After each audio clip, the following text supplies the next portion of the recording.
Continuamos hoy, amigo oyente, nuestro viaje por el Evangelio según San Mateo. En el capítulo 19 de este primer libro del Nuevo Testamento, cuyo estudio iniciamos hoy, encontramos lo siguiente.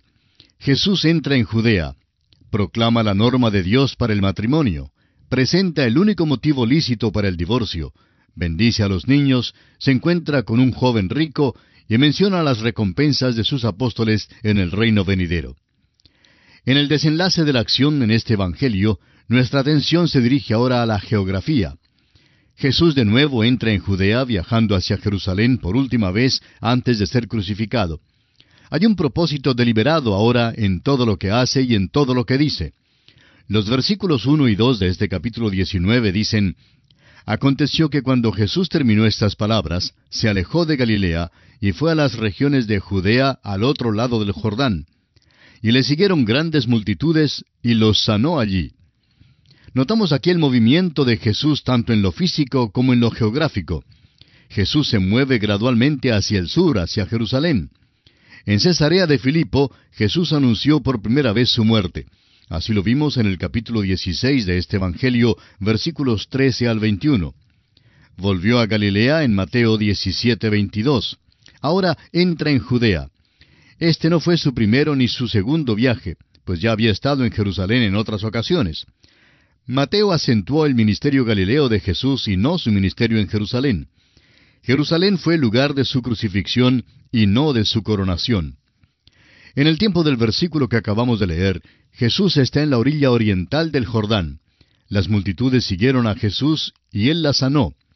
Aquí una vez más quisiéramos juntar dos palabras y acentuar lo que ya ha sido acentuado varias veces antes. Una palabra es multitudes y la otra es sanó. No fueron solamente unos pocos los que fueron sanados, sino multitudes las que fueron sanadas. Al pasar el tiempo, esto nos impresiona más y más. Ahora, si uno cree que es sanador, pues no sería malo ir a los hospitales para desocuparlos. Eso es lo que hizo nuestro Señor cuando pasó aquí en la tierra. Sanó a todos.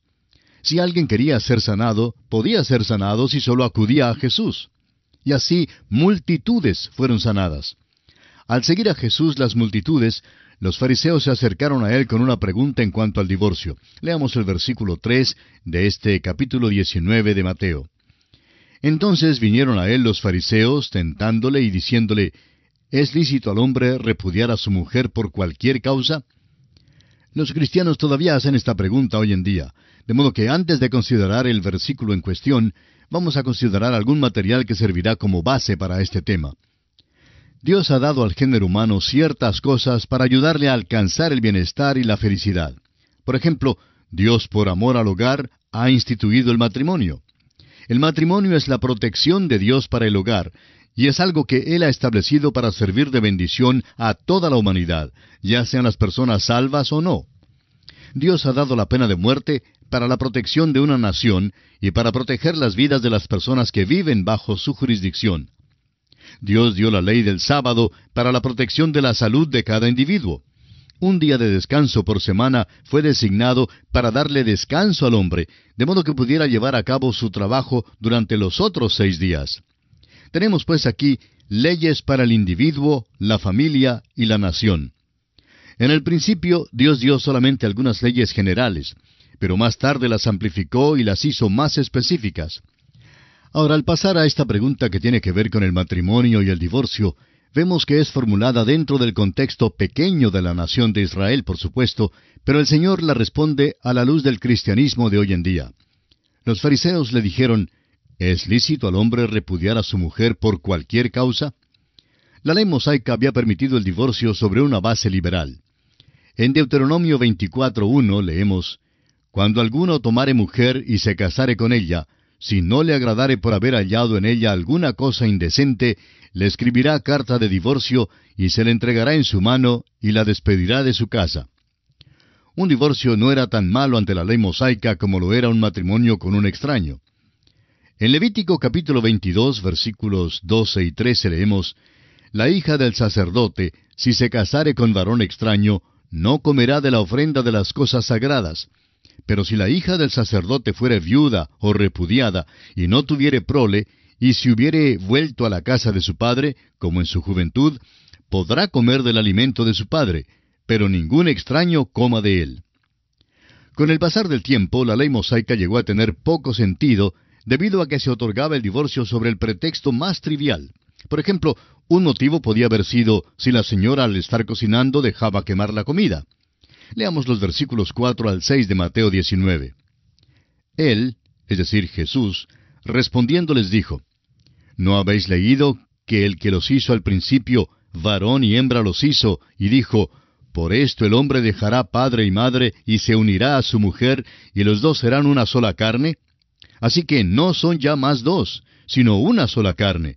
Por tanto, lo que Dios juntó, no lo separe el hombre. Este fue el plan original de Dios para el hombre y la mujer antes que el pecado entrara en la familia humana. El divorcio no fue incluido en el plan original de Dios. El divorcio siempre es el resultado del pecado. Veamos otros detalles en cuanto al divorcio en los versículos 7 y 8 de este capítulo 19 de Mateo. Le dijeron, ¿por qué pues mandó Moisés dar carta de divorcio y repudiarla? Él les dijo, por la dureza de vuestro corazón, Moisés os permitió repudiar a vuestras mujeres. Mas al principio no fue así. El divorcio no fue un mandamiento, sino que fue permitido bajo la ley mosaica por causa del pecado. El matrimonio es un don de Dios. Ha sido y es la relación humana más tierna, más íntima y más dulce de todas las relaciones humanas. El apóstol Pablo, en su carta a los Efesios, capítulo 5, versículos 25 al 33, lo utilizó para representar la relación entre Cristo y su iglesia. Y así es que sólo los creyentes pueden demostrar esta relación tan alta y santa. Pero si un creyente cae, y la amargura y dureza de corazón entran al matrimonio, pues aquel matrimonio llega a ser solo una farsa vacía y una burla de lo que verdaderamente debe ser el matrimonio. El matrimonio o bien es un cielo o es un infierno. No hay un tercer lugar para el matrimonio, pues si las cosas no andan como deben, si no hay la completa confianza mutua, si no hay la ternura y la consideración del uno para con el otro, pues aquella pareja se va a encontrar en situaciones muy difíciles. Hoy en día parece que aún entre los creyentes son muchos los que encuentran que el matrimonio es para ellos algo inestable. Ahora veremos que el Señor tratará el problema del divorcio. Dios es siempre misericordioso para con nosotros, aunque su ideal nunca ha sido el divorcio. Reconocemos que estamos viviendo en un tiempo y en una cultura en la cual la gente está más y más abierta en cuanto a la cuestión del divorcio. Hay multitudes de personas que han experimentado el divorcio. Y la base para el divorcio es siempre la misma, el pecado. Y después de todo, todos somos pecadores. No olvidemos que Dios perdona el pecado. Dios perdona a los asesinos y también a los que han sido divorciados. En este sentido, un pecado no es peor que otro. Pero creemos que lo que nos falta hacer es reconocer la causa del divorcio, que es el pecado, y hacer algo en cuanto a ello. Leamos el versículo 9 de este capítulo 19 de Mateo. Y yo os digo que cualquiera que repudia a su mujer, salvo por causa de fornicación, y se casa con otra, adultera. Y el que se casa con la repudiada, adultera. El adulterio rompe la relación del matrimonio y provee el único motivo lícito, según la Biblia, para el divorcio. Es verdad que en muchas naciones las cortes aceptan muchos otros motivos para el divorcio, pero esta es en verdad la regla a la que todo creyente tiene que atenerse. Los creyentes pueden alejarse o separarse por otros motivos, y ese parece ser el sentido de la primera carta a los Corintios capítulo 7. Pero el divorcio se permite solo sobre la base del adulterio. En su análisis de este versículo 9 del capítulo 19 del Evangelio según San Mateo, el Dr. J. Vernon McGee, autor de estos estudios bíblicos, expresa que el divorcio fue otorgado con el fin de permitir que se vuelva a casar la persona inocente. Esta regla es aplicable solo a los creyentes, sigue diciendo el Dr. McGee. Dios no está regulando aquí las vidas de los incrédulos, sino que Él quiere confrontar a los incrédulos primero con el mensaje de la cruz. El problema principal de una persona no creyente es que está perdida, ya sea soltero, casado o divorciado. Dios quiere entonces que el incrédulo venga a Cristo y no que discuta preguntas sobre el divorcio. Pero volviendo al creyente, el Dr. McGee reitera que este pasaje enseña que si ha habido adulterio en un matrimonio, esta es la única base para que la persona inocente en ese matrimonio pueda divorciarse y volver a casarse. Ahora debemos tener en cuenta que Dios espera que nosotros ejerzamos misericordia para con la parte ofensora y agotemos primero la vía del perdón antes de considerar cualquier posibilidad de divorcio. Ahora veamos los versículos 10 al 12 de este capítulo 19 de Mateo. Le dijeron sus discípulos: si así es la condición del hombre con su mujer, no conviene casarse. Entonces él les dijo: no todos son capaces de recibir esto, sino a aquellos a quienes es dado. Pues hay eunucos que nacieron así del vientre de su madre, y hay eunucos que son hechos eunucos por los hombres, y hay eunucos que asimismo se hicieron eunucos por causa del reino de los cielos. El que sea capaz de recibir esto, que lo reciba. Esta parte de la Escritura es un principio y no es un reglamento. Hay quienes han hecho el reglamento de que ciertos miembros de la iglesia no pueden casarse. No se puede hacer de este principio divino ningún reglamento.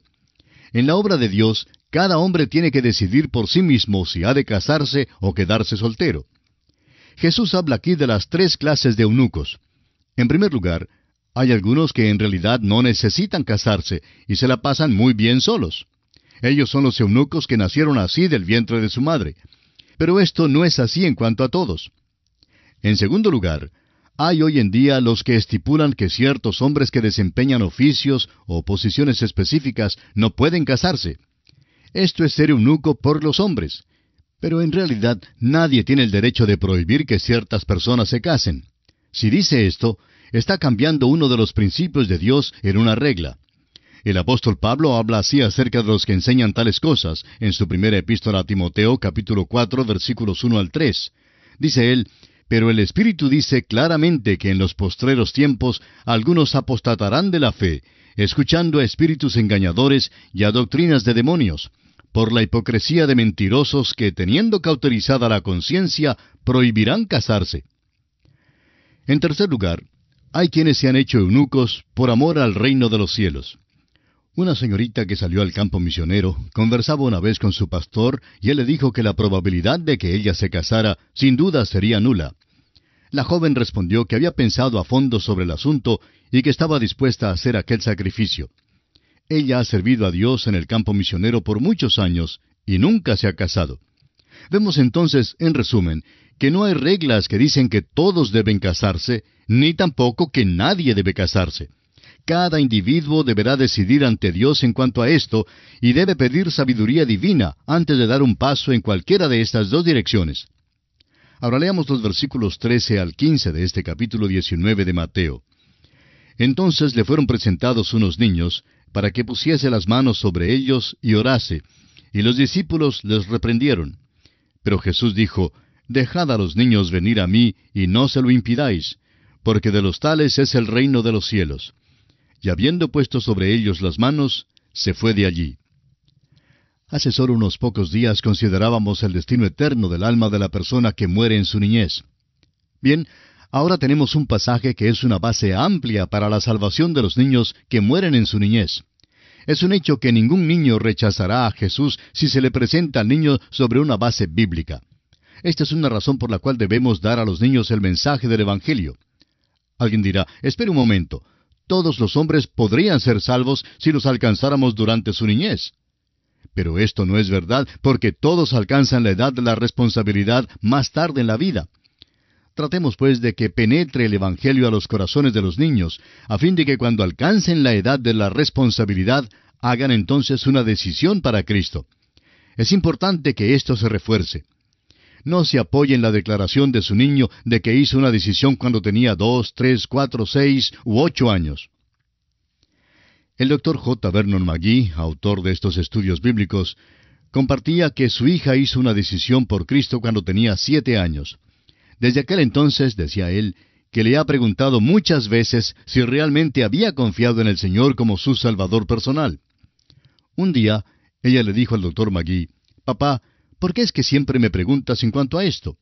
El Dr. McGee respondió que simplemente quería asegurarse de que ella entendiera bien lo que hizo y que ella misma supiera que su decisión de aceptar a Cristo era una decisión sincera.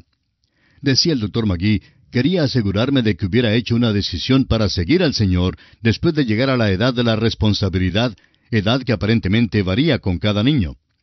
Es pues importante que demos el Evangelio a nuestros niños y que lo reforcemos hasta que verdaderamente ellos acudan a Cristo. Es interesante que nuestro Señor, habiendo hablado en cuanto a la cuestión del divorcio, inmediatamente empieza a hablar acerca de los niños. Lo que siempre es de suma importancia en cualquier divorcio son los niños. Una mujer vino en cierta ocasión a un pastor diciendo que quería divorciarse porque ya no amaba más a su esposo. El pastor preguntó si ella amaba a sus niños. Ella entonces contestó, por supuesto que sí, yo amo a mis niños. Pero dijo que no entendía lo que el divorcio del esposo tuviera que ver con el amor a sus niños. El pastor le respondió que tenía que quedarse con su esposo si en verdad amaba a sus hijos. Ella replicó, pero yo no amo a mi esposo. El pastor insistió en que tenía que hacerlo por amor a sus hijos. Amigo oyente, muchos pequeñitos han sido desviados de Cristo por causa de la separación o el divorcio de su padre o madre. Y usted tiene una gran responsabilidad para con sus niños, mayormente si usted es cristiano. Y debe considerarla a fondo, antes de siquiera pensar en la posibilidad de presentarse ante una corte de divorcio. Más bien, el matrimonio cristiano debe ser un ejemplo viviente de la felicidad que Cristo puede traer al seno del hogar, y así encaminar a los niños hacia su propia felicidad al seguir a Jesucristo. Ahora notemos en este pasaje que un joven se acerca a Jesús y está dispuesto a creer que Jesús era bueno. Leamos los versículos 16 y 17 de este capítulo 19 de Mateo. Entonces vino uno y le dijo, Maestro bueno, ¿qué bien haré para tener la vida eterna? Él le dijo, ¿por qué me llamas bueno? Ninguno hay bueno sino uno, Dios. Mas si quieres entrar en la vida, guarda los mandamientos. Aquí aparentemente el Señor Jesucristo estaba probando a este joven a ver si al reconocerle como bueno, lo hacía reconociendo que Jesús era Dios. Razona así con este joven para ver si le aceptaría como Salvador y como su Mesías. Su deseo era que este joven le aceptase tal como los discípulos lo habían hecho, como el Cristo, el Hijo del Dios viviente. De modo que el Señor habla al joven sobre los mandamientos que tiene que ver con la relación del hombre con los otros hombres. Ahora los versículos 18 al 20 nos ponen al tanto de la pregunta de este joven. Le dijo, ¿cuáles? Y Jesús dijo, no matarás, no adulterarás, no hurtarás, no dirás falso testimonio. Honra a tu padre y a tu madre, y amarás a tu prójimo como a ti mismo. El joven le dijo, todo esto lo he guardado desde mi juventud. ¿Qué más me falta?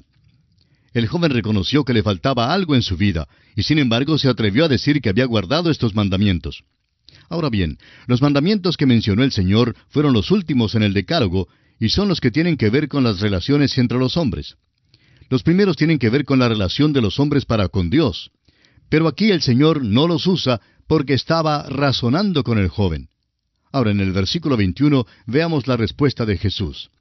Jesús le dijo, si quieres ser perfecto, anda, vende lo que tienes y dalo a los pobres, y tendrás tesoro en el cielo, y ven y sígueme. El seguir a Jesús le habría hecho ver a este joven que él no estaba guardando los primeros mandamientos que tienen que ver con la relación del hombre para con Dios. En esta ocasión, el Señor Jesús ya está en camino a la cruz. De manera que si este hombre hubiera decidido seguir a Jesús, pronto se encontraría también al pie de la cruz. Sin embargo, algo le impedía seguir al Señor. En su caso, fueron sus riquezas el tropiezo. Pero para otras personas, el tropiezo podría ser cualquier otra cosa que le impidiese seguir al Señor. Veamos entonces lo que acontece con este joven. Leamos el versículo 22. Oyendo el joven esta palabra, se fue triste porque tenía muchas posesiones. Las riquezas impidieron que este joven siguiera al Señor Jesucristo. Pero hay tantas otras cosas también que impiden que los hombres sigan al Señor. Amigo oyente, ¿cuál es la cosa que le aleja a usted de Cristo? Quizá sea la riqueza, o quizá pueda ser la membresía en una iglesia. Son muchos los que se confían tanto en esto que no quieren saber nada de una fe personal en Jesucristo. Creen que las ceremonias religiosas son suficientes. Pero la realidad de las cosas es que sin una fe personal en Cristo Jesús están tan perdidos como cualquier tribu que nunca ha escuchado el Evangelio. Esperamos que no haya nada en su vida, amigo oyente, que le esté impidiendo acudir a los pies de Jesucristo. Leamos ahora los versículos 23 y 24 de Mateo capítulo 19. Entonces Jesús dijo a sus discípulos, De cierto os digo que difícilmente entrará un rico en el reino de los cielos. Otra vez os digo que es más fácil pasar un camello por el ojo de una aguja que entrar un rico en el reino de Dios. Muchas personas no se dan cuenta del humor que nuestro Señor solía usar, y este pasaje es un ejemplo de ello. Hay quienes mantienen la explicación ridícula de que había una puerta en Jerusalén llamada Ojo de Aguja, y que un camello tendría que arrodillarse para poder pasar por ella, y que así la enseñanza era que el rico tendría que humillarse. El Señor no está hablando en cuanto a eso de ninguna manera. Habla en cuanto a un verdadero camello y una verdadera aguja con su ojo. ¿Y qué dice usted, amigo oyente? ¿Cree que es posible que un verdadero camello pase por el ojo de una aguja? Por supuesto que no. Y así también es absolutamente imposible que cualquier hombre entre en el reino de los cielos por medio de las riquezas o por cualquier otro medio humano. Solo Dios podría lograr pasar un camello por el ojo de una aguja. Solo Dios, amigo oyente, puede regenerar a los hombres y darles una nueva vida que es eterna. Y llegamos así al final de este estudio por el día de hoy. Retornaremos Dios mediante en nuestro próximo programa y confiamos que usted volverá a sintonizarnos. Será pues hasta entonces, es nuestra oración que el Señor le bendiga en gran manera.